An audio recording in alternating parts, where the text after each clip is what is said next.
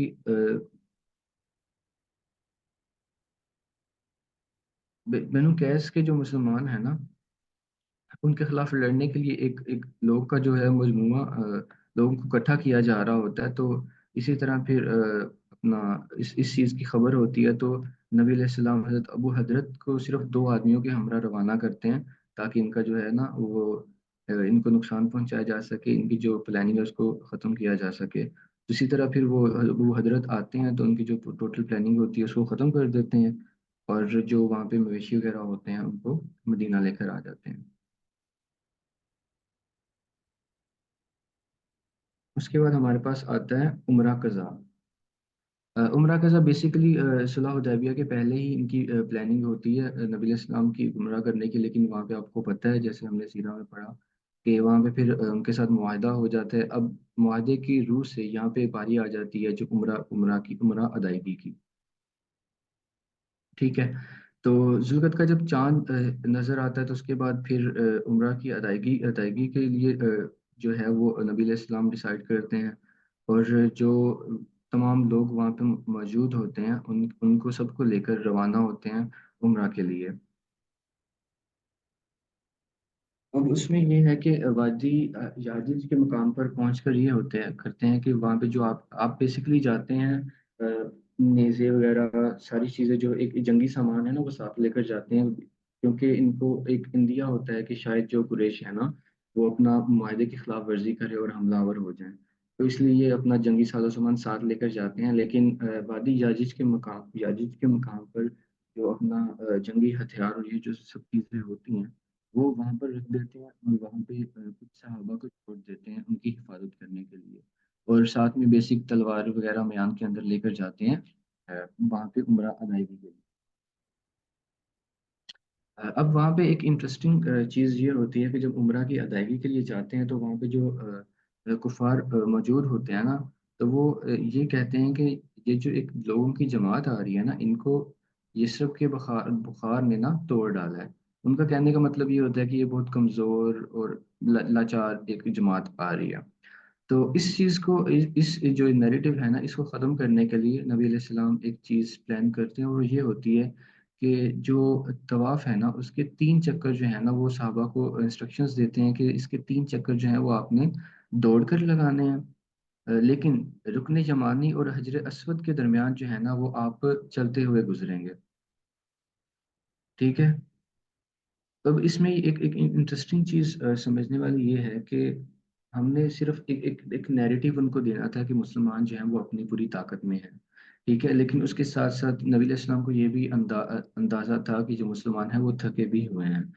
تو ایک تو یہ کہ جو وہ بھاگنے کے اسپیکٹ سے جو کفار تھے ان کو ایک آئیڈیا ہو گیا کہ مسلمان اپنی بالکل طاقت میں ہیں، اور لیکن جو ایک وہ پیچ تھا رکن یمانی اور حجر اسود کے درمیان والا وہ ایک آرام سے چلتے ہوئے گزار لیتے تھے، جس کی وجہ سے صحابہ کرام جو تھے وہ سانس اور لے لیتے تھے اور آرام سے چل جاتے تھے، جس کی وجہ سے وہ اس چیز میں اتنی مشکل پیش نہیں آتی تھی.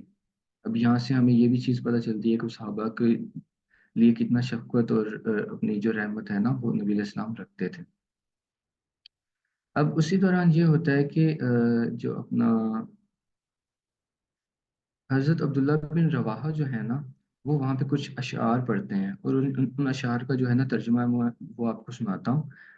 کفار کے پوتو ان کا راستہ چھوڑ دو کہ ساری بھلائی اس کے پیغمبر ہی میں ہے. رحمان نے اپنی تنزیل میں اتارا ہے، یعنی ایسے صحیفوں میں جن کی تلاوت اس کے پیغمبر پر کی جاتی. اے پروردگار، میں ان کی بات پر ایمان رکھتا ہوں اور اسے قبول کرنے ہی کو حق جانتا ہوں کہ بہترین قتل وہ ہے جو اللہ کی راہ میں ہو. آج ہم اس کی تنزیل کے مطابق تمہیں ایسی مار ماریں گے کہ کھوپڑی اپنی جگہ سے چھٹک جائے گی اور دوست کو دوست سے بے خبر کر دے گی. اب یہاں پہ حضرت عمر کو تھوڑا سا ایشو پیش آتا ہے. وہ یہ کہتے ہیں کہ آپ حضرت عبداللہ بن رواحہ کو کہ آپ رسول اللہ کے سامنے اور اللہ کے حرم میں شیر کہہ رہے ہیں. وہ حضرت عمر شاید اس چیز کو تھوڑا سا معیوب سمجھتے ہیں، لیکن وہاں پہ نبی علیہ السلام فرماتے ہیں کہ اے عمر انہیں رہنے دو، کیونکہ یہ ان کے لیے تیر کی مار سے بھی زیادہ تیز ہے.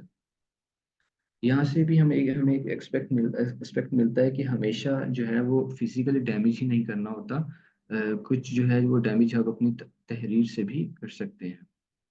تو یہاں پہ پھر حضرت عمر جو ہے وہ چپ ہو جاتے ہیں. اور یہاں سے پھر جو کفار وہاں کے ہیں ان کو ایک اچھی طرح سے آئیڈیا ہو جاتا ہے کہ جو مسلمان ہیں وہ اپنی پوری طاقت میں ہیں. اور یہاں پہ ایک بڑا انٹرسٹنگ واقعہ پیش آتا ہے جب نبی علیہ السلام وہاں سے نکلنے لگتے ہیں نا، کیونکہ ایک معاہدہ طے ہوا ہوتا ہے اور کفار حضرت علی کو وہاں پہ آ کر کہتے ہیں کہ آپ کا جو ٹائم ہے وہ پورا ہو چکا ہے. تو پھر اس ٹائم کے بعد نبی علیہ السلام وہاں سے جانے لگتے ہیں، تو ایک چھوٹی بچی ہوتی ہے وہ چچا چچا کہہ پکارنے لگ جاتی ہے جب وہاں سے نکلنے لگتے ہیں نبی علیہ السلام. تو وہ بچی کو پھر یہ ہوتا ہے کہ حضرت علی ان کو لے لیتے ہیں. لیکن وہاں پہ جو 3 لوگ ہیں نا وہ اس کی کسٹڈی کے لیے جو ہے وہ ہاتھ کھڑا کرتے ہیں، لائک حضرت علی، حضرت جعفر اور حضرت زید. یہ تینوں میں اختلاف کھڑا ہو جاتا ہے کہ اس بچی کی پرورش جو ہے وہ کون کرے گا.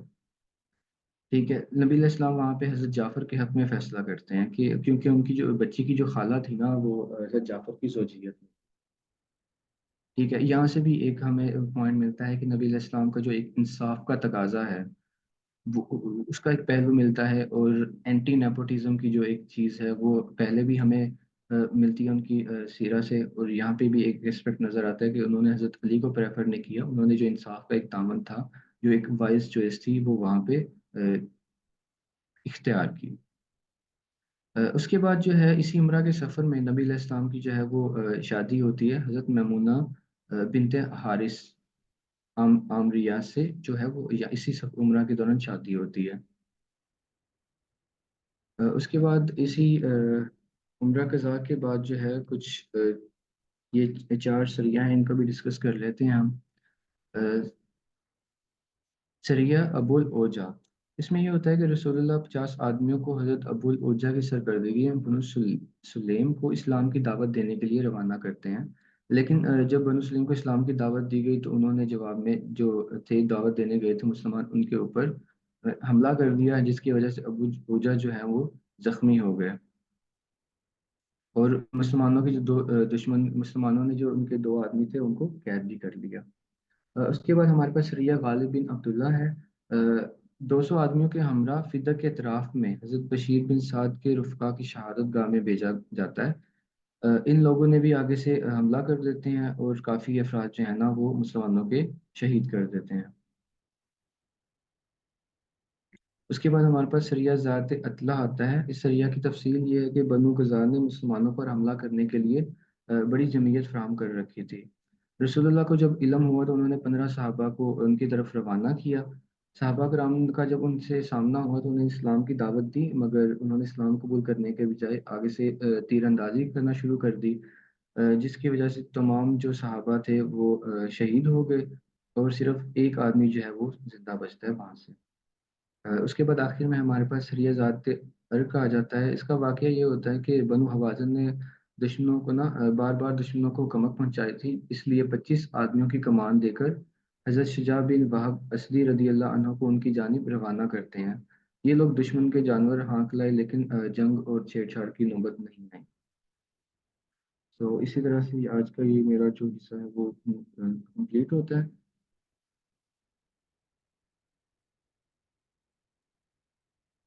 پھر جزاک اللہ علی. حسن بھائی آگے جو اپنا ہمارا ٹاپک ہے اس کو کنٹینیو کریں. ڈسکشن ٹاپک میں نے کر دی.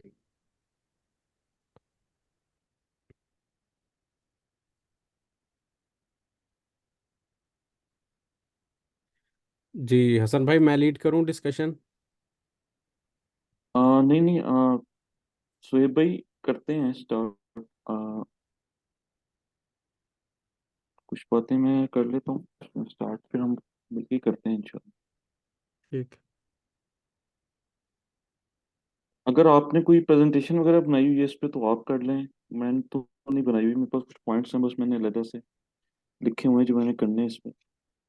نہیں، پریزنٹیشن کی بجائے میرا خیال ہے کہ ڈسکشن میں اگر جو لوگ کر سکیں کیمرہ آن ہاں کر کے ہم لوگ آپس میں انٹریکشن کے ساتھ ڈسکس کریں تو وہ زیادہ بہتر ہے۔ ہوں۔ کوئی نہیں کر سکتے تو الگ بات ہے۔ تو ہمیں آڈیو آن کر لیتے ہیں اپنی، ہم کرتے ہیں ڈسکس۔ کیونکہ ڈسکشن کا فائدہ تو تبھی ہے اگر ہاں سب لوگ بالکل کنٹریبیوٹ کریں۔ بالکل۔ اچھا چلیں میں اسٹارٹ کرتا ہوں، پھر اینڈ پہ ہم اپنے اپنے پوائنٹس جو ہیں وہ شیئر کرتے ہیں ایک دوسرے کے ساتھ۔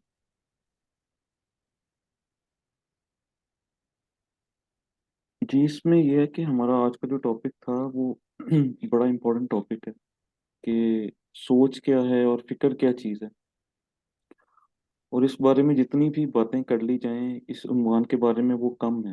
یعنی آپ سوچ کے ساتھ ہی انسان چل رہا ہے ساری زندگی، اگر سوچ نکال دی جائے انسان کے جسم میں سے تو وہ اس کی زندگی نہ ہونے کے برابر ہے نا۔ یعنی ایسے ہی ہے کہ جیسے وہ مائنڈ سے آؤٹ ہو چکا ہے اپنے، کوئی سوچ نہیں رکھتا تو وہ اسی طرح ہے جیسے زندہ لاش کی طرح ہے انسان۔ اس بارے میں بہت سا مواد اویلیبل ہے، کئی لوگ اس سوال کے پیچھے اپنی ریسرچ لگا رہے ہیں، اپنی زندگی لگا رہے ہیں کہ آخر یہ امیجنیشن کیا چیز ہے، یہ اتنا زبردست جو فنکشن اللہ تعالیٰ نے دے دیا ہے انسان کو کہ یہ کیا چیز ہے، یہ کیا کوالٹی ہے انسان کی کہ وہ ایک چیز سوچتا ہے اس کے دماغ کے کون سے حصے میں اس کی تصویر بن جاتی ہے وہ اس کو پتہ نہیں۔ اور سوچ کے ساتھ ساتھ جو بھی ہمارے اور تصورات ہیں یا جو بھی ہمارا تجربہ ہے زندگی کا، وہ ہمیں پرانی باتیں یاد آ جانا، ایک دم ریکال کر لینا چیزوں کو، یہ ساری کوالٹیز جو اللہ تعالیٰ نے انسان کو دی ہے، obviously ہر انسان اپنی زندگی میں کبھی نہ کبھی غور کرنے کی کوشش کرتا ہے کہ یہ آخر کیا چل رہا ہے میرے ساتھ۔ تو اس بارے میں جو بہت ہی بریفلی میں کچھ باتیں اس میں کہہ دوں جو میں نے سنی ہے مختلف لوگوں سے، علماء کرام سے، اس کو میں نے بریف کر کے دیکھا ہے کہ دو چیزیں ہیں، دو طرح کی عقل ہوتی ہے انسان میں، ایک تو حیوانی عقل ہے اور دوسری روحانی عقل ہے اس کی۔ جو ہماری مادی عقل ہے نا، جو ہماری مادی سوچ ہے اس کا تعلق ہے ہمارے برین کے ساتھ، اور جو ہماری روحانی سوچ ہے، جو فکری سوچ ہے، اس کا تعلق ہے ہماری روح کے ساتھ۔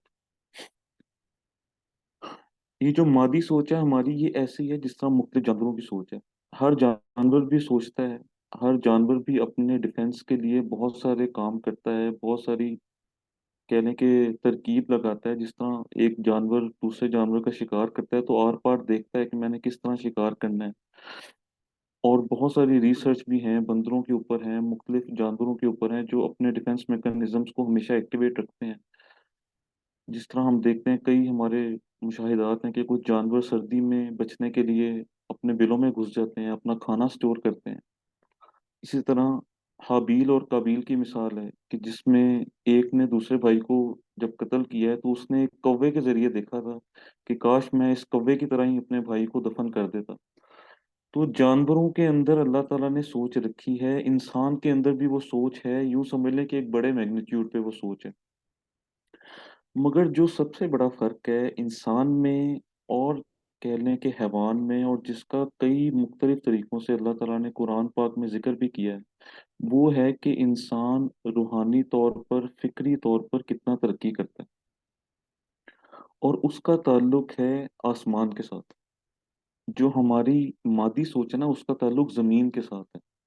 یوں سمجھ لیں کہ ہماری جو زمین کی خوراک ہے وہ ہماری مادی سوچ کو پروگرس کر رہی ہے، لیکن جو ہماری اصل میں جو سوچ اللہ تعالیٰ کے علم سے آتی ہے نا، جو آسمانوں سے آتی ہے، جو اللہ تعالیٰ کی انسٹل کردہ چیزیں ہیں، جو ہدایت ہے، وہ اصل میں ہماری روح کی خوراک ہے۔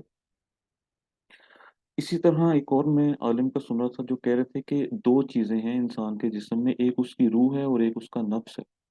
نفس ہمیشہ اس کو برائی کی طرف ابھارتا ہے اور روح اس کو اچھائی کی طرف ابھارتی ہے، اور ان دونوں کے درمیان میں انسان کا دل چل رہا ہے۔ اب انسان کے اوپر ڈپینڈ ہے، یہ اللہ نے اس کو اختیار دیا ہوا ہے کہ وہ اپنے دل کو جس مرضی طرف لے جائے۔ اگر وہ اپنے دل کو نفس کی طرف لے جاتا ہے تو وہ پھر فرعون کی طرح اس کا انجام ہوگا، اور اگر وہ اپنے دل کو روحانی ارتقاء کے لیے یا اپنی روح کو غذا مہیا کرنے میں صرف کر دیتا ہے تو پھر وہ ایک فرشتے سے بھی بڑھ کے جا سکتا ہے ایک مقام پہ. تو یہ اختیار اللہ تعالیٰ نے انسان کو دیا ہے. اور اس اختیار میں آپ کس رستے پہ جا رہے ہیں یا کسی رستے پہ نہیں بھی جا رہے، ان تینوں معاملات میں سوچ کا بہت گہرا تعلق ہے. خاص طور پہ آج کے معاملے میں جنرل ایک سوچنے والی بات ہے کہ سوچ نظر نہیں آ سکتی. میں سہیب بھائی کو نہیں دکھا سکتا کہ سہیب بھائی یہ دیکھیں یہ میری سوچ ہے، لیکن میں کرسی یا میز دکھا سکتا ہوں. میری آنکھیں اس کو پروسیس کر سکتی ہیں، میرے کان کسی آواز کو سن سکتے ہیں، لیکن سوچ نہیں میں دکھا سکتا ہوں کسی کو. اس کا مطلب یہ ہے کہ سوچ کا تعلق ان چیزوں کے ساتھ ہے جو نہیں نظر آتی. سوچ کا تعلق ان چیزوں کے ساتھ ہے جو نہیں نظر آتی، یا وہ چیزیں جو ہمیں نظر نہیں آ سکتی مگر انہوں نے اپنے نشان چھوڑ دیے ہیں اس دنیا میں، جس کے بارے میں بار بار بار بار اللہ تعالیٰ انسان کو اشارہ دیتا ہے کہ اے انسان میری اس نشانی پہ غور کر، اے انسان میری فلاں نشانی پہ غور کر، تو آسمان پہ غور کر، زمین پہ غور کر، پودوں کے مختلف طریقوں پہ غور کر کہ کون سا پھل دوسرے پھل سے مختلف ہے.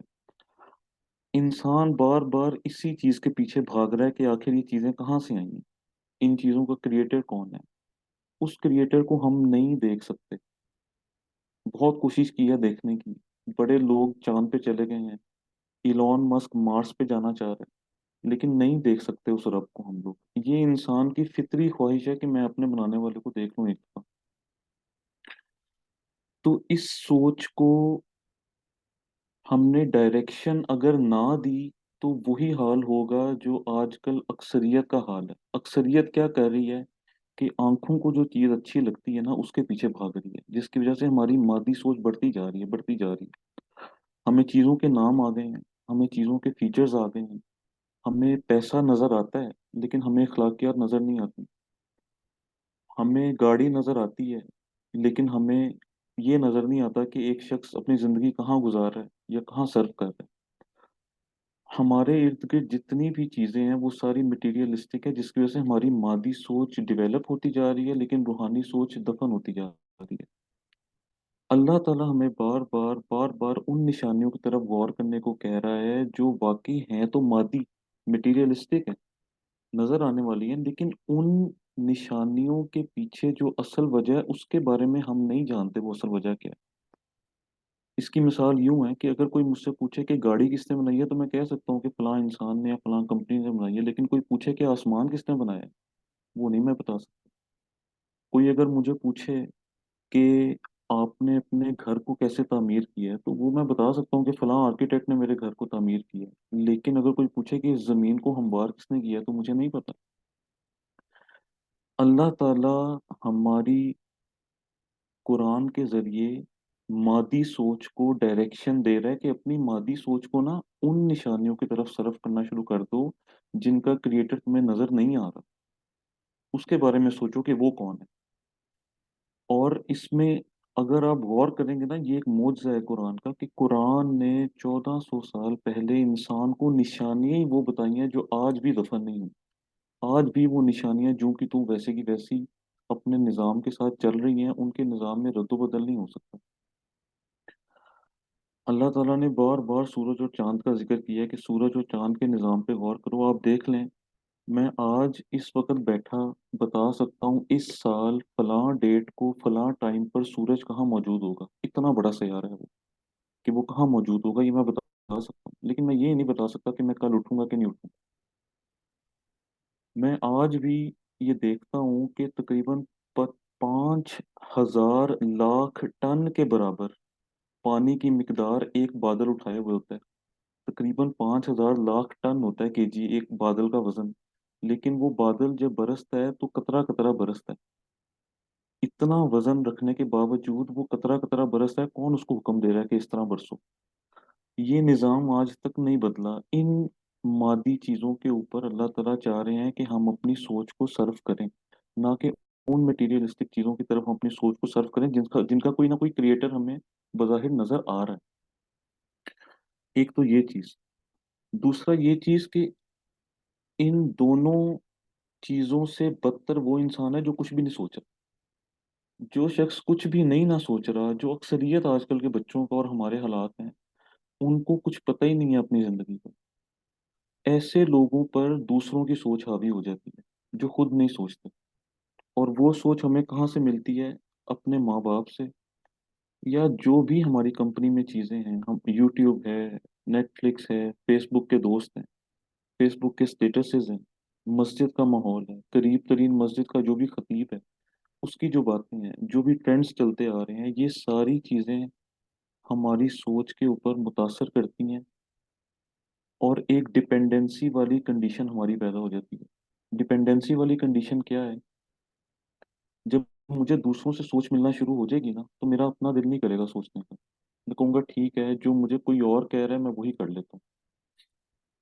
اس کی مثال یوں سمجھ لیں کہ اگر میں کسی شخص کو کہوں کہ تم اپنی فیکٹری پہ کام کرنا چھوڑ دو، تمہیں ہر مہینے جتنا بھی خرچہ آتا ہے، جتنے بھی تمہارے ایکسپینسز ہیں، جتنا بھی پروفٹ ہے نا، وہ میں تمہیں خود سے پے کر دیتا ہوں، اور تم ساری زندگی سکون سے گزارو۔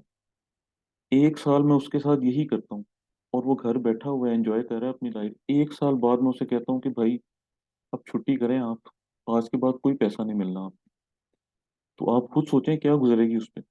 وہ دوبارہ اپنی فیکٹری پہ نہیں جا سکتا کام کرنے کے لیے، وہ عادی ہو جائے گا میری سوچ کا۔ ہمارے ساتھ یہ بہت بڑا، یوں سمجھ لیں کہ ایک ہماری بدبختی کہہ لیں ہمارے اعمال کی وجہ سے، یا ہماری سستی کہہ لیں، ہماری کاہلی کہہ لیں، کہ ہم نے اپنی سوچ کو ڈیپینڈنٹ کر دیا ہے پچھلی 2-3 جنریشنز کے اوپر۔ ہماری آباء و اجداد کی پچھلی 2-3 نسلیں بہت بہادر نسلیں تھیں جنہوں نے ہمیں ایک ملک دے دیا، لیکن انفارچونیٹلی، میں کوئی تذلیل نہیں کرنا چاہ رہا ہوں، والدین اور ان کے والدین، یہ 2 یا 3 جنریشن ایسی گزری ہیں جنہوں نے ہمیں انڈیپینڈنٹ سوچنے کی صلاحیت ہی نہیں دی، جس کی وجہ سے آج ہم 4-5 لوگ بیٹھ کر یہ ڈسکس کر رہے ہیں کہ سوچ کیا اور فکر کیا۔ اتنے برے حالات ہو گئے ہیں کہ آج ہمیں یہ ڈسکس کرنا پڑ رہا ہے کہ سوچنا بھی کوئی عمل ہے، یا سوچنا بھی کوئی صلاحیت ہے۔ ایک منٹ، حذیفہ آپ ذرا پڑھے جاؤ گے؟ اچھا، دوسرا اس میں، اچھا دوسری چیز یہ ہے کہ ہم کسی کی بھی سوچ پر جب ہم ڈپینڈنٹ ہوتے ہیں تو اس کی ریزن کیا ہے؟ مثال کے طور پر میں نے کہا ہے کہ والدین ہیں، یا بہن بھائی ہیں بڑے، یا مسجد کا خطیب ہے، یا ہمارے اساتذہ کرام ہیں۔ اس میں 3-4 چیزیں ہیں، ان ان لوگوں میں 3-4 کوالٹیز ایسی ہیں جس کی وجہ سے ہم ان کی سوچ کو اپنا لیتے ہیں۔ اس میں سے ایک کوالٹی ہے کہ ان کے پاس بھائی اتھارٹی ہے۔ میں ایک بات پوچھوں، جی جی اگر ہم اپنے والدین کی سوچ اپنا لیتے ہیں، جی اس جی کا کیا ہے؟ نہیں، اس میں، ہاں وہ میں اس میں آگے آتا ہوں، اس میں آگے وہی آ رہا ہوں۔ آپ کا سوال یہی ہے نا سہیب بھائی کہ اگر والدین کی سوچ کو اپنا لیں تو جیسے اس میں آپ کہہ مسئلہ؟ رہے ہیں نا کہ جن کی کوئی سوچ نہیں ہوتی وہ ان پہ باقی لوگوں کی سوچ حاوی ہو جاتی ہے، تو بات یہ ہے جی کہ جی سوچ تو ہم میں سے دنیا میں ایسا کوئی نہیں ہے جو سوچتا نہیں ہے، ہر کوئی جی سوچتا ہے۔ جی ہوں۔ اور جو جو بھی کوئی کچھ سوچتا ہے وہ کہیں نہ کہیں سے تو اپنی سوچ لیتا ہے، کسی کی بھی سوچ لائک ایسی نہیں ہے کہ وہ اس کے اپنے برین کے اندر پیدا ہوئی ہے، اس کا اوریجن اس کی ذات کے باہر ہی ہوتا ہے، ہر بندے کی سوچ کا، جی جی چاہے وہ بالکل صحیح کوئی کہہ بھی رہے ہے ہیں۔ کہیں پہ بھی ہے، تو سوچ تو ہر کسی کی کہیں نہ کہیں سے آتی ہے۔ تو اس میں مجھے تھوڑا سا نا یعنی سمجھ نہیں آ رہی بات کی۔ میں اسی کی طرف لے کے جا رہا ہوں، اسی طرف لے کے جا رہا ہوں۔ ہاں جی، اس میں اب بات یہ ہو رہی تھی کہ ہم جب ارد گرد کے ماحول سے جو سوچ لیتے ہیں نا، اس کی وجوہات ہیں کچھ۔ ایک وجہ یہ ہے کہ ہمارے والدین کی اتھارٹی ہے ہم پہ، انہوں نے ہمیں پالا پوسا ہے اور پیار محبت کرتے ہیں، اور ہم دیکھتے ہیں کہ والدین ہمارے لیے تکلیف اٹھاتے ہیں۔ اسی طرح ہمارے اساتذہ کرام ہیں، ہم دیکھتے ہیں کہ وہ بہت وقت لگاتے ہیں ہمیں ایک ایک چیز سمجھانے میں، اور ہم ان کے ساتھ کافی ٹائم گزارتے ہیں۔ ہمارے مسجد کے جو خطیب ہوتے ہیں، ان کو ہم دیکھتے ہیں کہ وہ اتنا اتنا عرصہ ایک ممبر پہ بیٹھ کے اللہ کے رسول کی باتیں کرتے ہیں، تو یہ چیزیں اٹریکٹیو ہیں، یہ پازیٹیو چیزیں ہیں جو ہمیں، آبویسلی ایک بندہ یہی کہے گا کہ جو شخص میرے لیے سب سے زیادہ مجھ پر پیار اور محبت اور شفقت کر رہا ہے،